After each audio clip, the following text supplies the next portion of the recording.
Sabe a palavra orwelliano? Com certeza já apareceu por aí. Ela logo traz à mente, um futuro meio sombrio, onde um governo controla absolutamente tudo. Mas o que isso quer dizer na prática? Bom, hoje a gente vai fundo para entender as táticas de controle que o George Orwell descreveu e por que, olha, o aviso dele parece fazer mais sentido do que nunca. E tudo começa com essa ideia aqui, essa frase poderosa de 1984. E olha, isso não é só uma frase de efeito, não. É tipo a receita, a fórmula para o controle total. O que o Orwell está dizendo é que o poder absoluto não vem de controlar o futuro, mas sim de dominar o passado. Porque se é possível reescrever o que aconteceu, então dá para justificar qualquer coisa que se queira fazer depois. É a base de tudo. E é fundamental entender uma coisa. Para o Orwell, totalitarismo vai muito, mas muito além de uma simples ditadura. É um sistema que não se satisfaz em controlar o que as pessoas fazem. Não. Ele quer controlar o que elas pensam, o que elas lembram, a própria forma como elas enxergam a realidade. É como se fosse uma máquina, sabe? Projetada para dominar a mente humana por completo. Tá, mas como é que se constrói essa máquina de controle? Bom, segundo Orwell, o primeiríssimo passo é dominar a linguagem. A lógica por trás disso é assustadoramente simples. Se alguém controla as palavras que as pessoas podem usar, no fim das contas controla os pensamentos que elas conseguem ter. A tal da nova língua lá de 1984 é um exemplo genial disso. O objetivo não era só proibir palavras, era muito mais profundo. Era tornar a própria ideia de rebelião impensável. Porque, poxa, como é que se luta por liberdade se a palavra liberdade simplesmente não existe mais no vocabulário? Ou se o significado dela foi totalmente torcido? A ideia era essa, ir diminuindo o mundo das ideias até que discordar se tornasse literalmente impossível. Em A Revolução dos Bichos, o Orwell mostra isso de um jeito brilhante. A revolução lá na fazenda começa com princípios super claros, que ninguém questionava. São essas 6 regras bem simples que todos os bichos entendem e com as quais concordam. Era tipo a base moral de todo mundo ali. Parecia tudo perfeito, né? Mas o poder sempre tem outros planos. E a mudança não acontece assim, da noite para o dia, com um grande anúncio, não. Ela vem aos poucos, de forma sutil. Uma palavrinha mudada aqui, um pequeno detalhe acrescentado ali. Tão sutil que a maioria dos animais nem se dá conta do que está acontecendo. E é aqui que a gente vê a corrupção da linguagem em ação.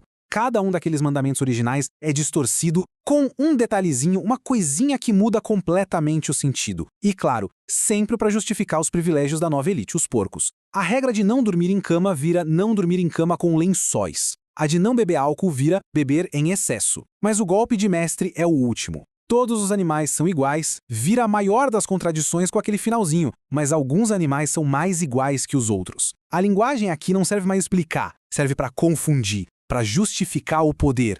Bom, com a linguagem já sob controle, qual é o próximo passo? Dominar a história. É aqui que a gente volta para aquela frase do início. Quem controla o presente, controla o passado.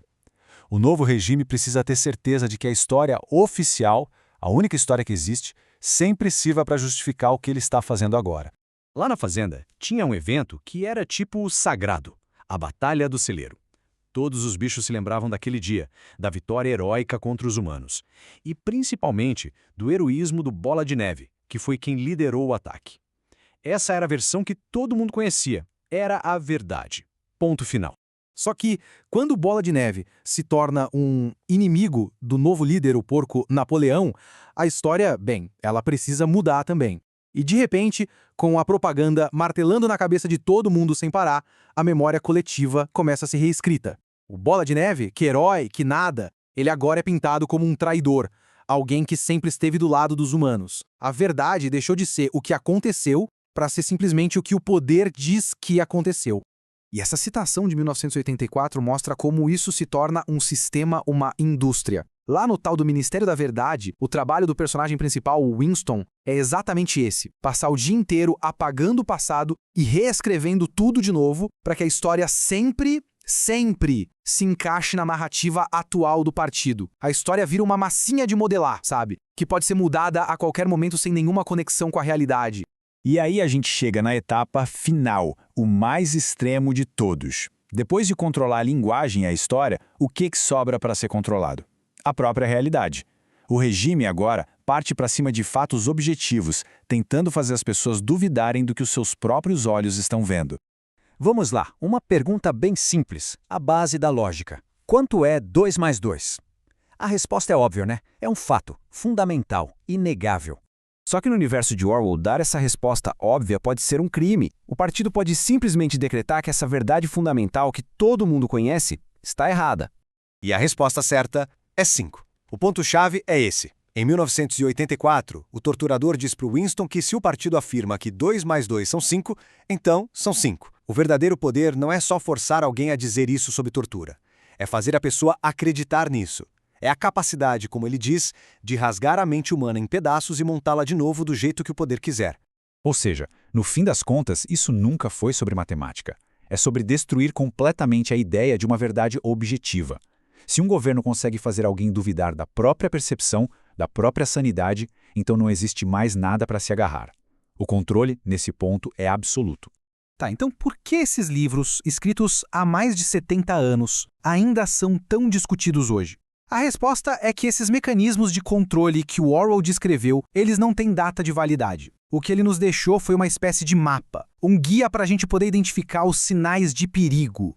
Então, resumindo, a gente pode pensar em 3 pilares do totalitarismo orwelliano. Primeiro, o poder tenta controlar o pensamento corrompendo a linguagem. Segundo, o poder se fortalece ao controlar a narrativa sobre o passado. E por último, a forma mais extrema de controle, a negação da própria realidade objetiva, exigindo uma lealdade que ignora o que os nossos próprios sentidos mostram. E aqui tem um ponto que é crucial entender. O Orwell não era um vidente, um profeta. Ele não estava tentando prever o futuro. O que ele estava fazendo era nos dar um manual, um guia, sobre como a opressão funciona, para a gente poder reconhecer essas táticas de controle em qualquer lugar, em qualquer época. É um aviso atemporal sobre como a verdade pode ser frágil. Isso tudo nos leva a uma reflexão final. O legado do Orwell não é para a gente ficar desesperado, mas sim para a gente ficar vigilante. Saber reconhecer essas táticas, a linguagem que é distorcida, as versões da história que são convenientes demais, os ataques à realidade, já é o primeiro grande passo para resistir. A pergunta que fica no ar é: como a gente pode proteger a verdade quando esses mecanismos começam a aparecer no nosso mundo?